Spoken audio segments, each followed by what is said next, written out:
Hello everyone, in this video let's see how to make this beautiful watercolor flower. So every painting starts with a sketching. So sketch your flower. I have sketched a little darker here just so that it shows up on the video, but I would suggest to do a lighter sketching of the flower.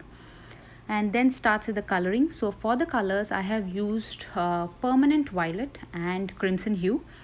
The permanent violet is from Artist Loft and the crimson hue is from Winsor & Newton. So here the way I have been painting, or the thing that you need to remember when you paint a flower is never paint two alternate petals. Always start with the first petal, leave the second one, do the third, leave the fourth, do the fifth. So this is how the petals needs to be colored.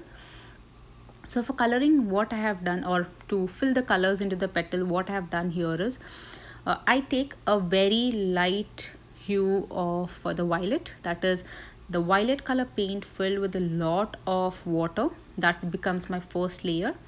When the first layer is wet, I take the crimson hue, again watery consistency, but it should not be as watery as that of the permanent violet. It should be a little thicker in consistency.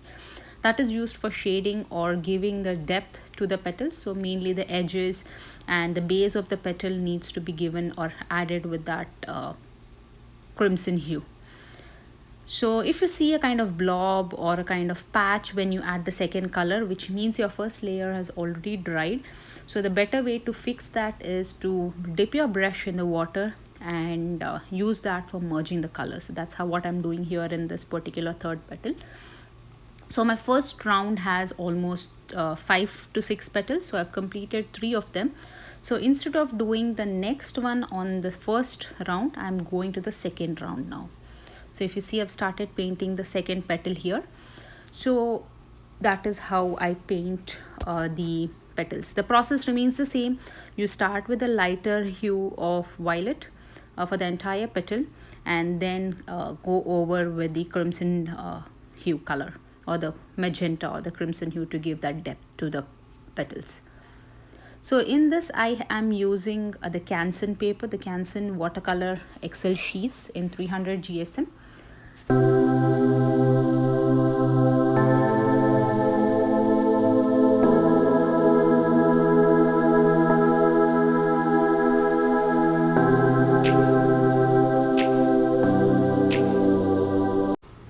As you see here, I have completed almost 5 petals now. So I'm going back to the round, this first circle, where I am now completing the petals which I had left blank. As you see here in the picture, these are the 2 shades that I'm using. One is the permanent violet from Artist Loft and other one is the crimson hue from Winsor & Newton. So I followed the same pattern and completed all the petals that we have in the flower. You might be wondering, why are we not doing the first petal and doing the second petal immediately after that? The reason for that is, when the first petal is wet, you try to do the second petal, the colors from the first will get merged into the second and there will be no like a perfect definition of a petal there.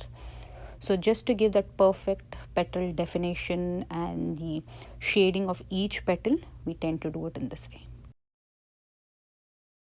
The next step is adding the center of the flower. So here I'm using yellow and allowing it to dry till I work on the petals. So once the yellow is almost dried or semi-dry, I'll be adding dots using the darker shade of brown or black to give it a feeling of the pollens of the flower.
completed the entire flower, and this is how the completed flower looks like.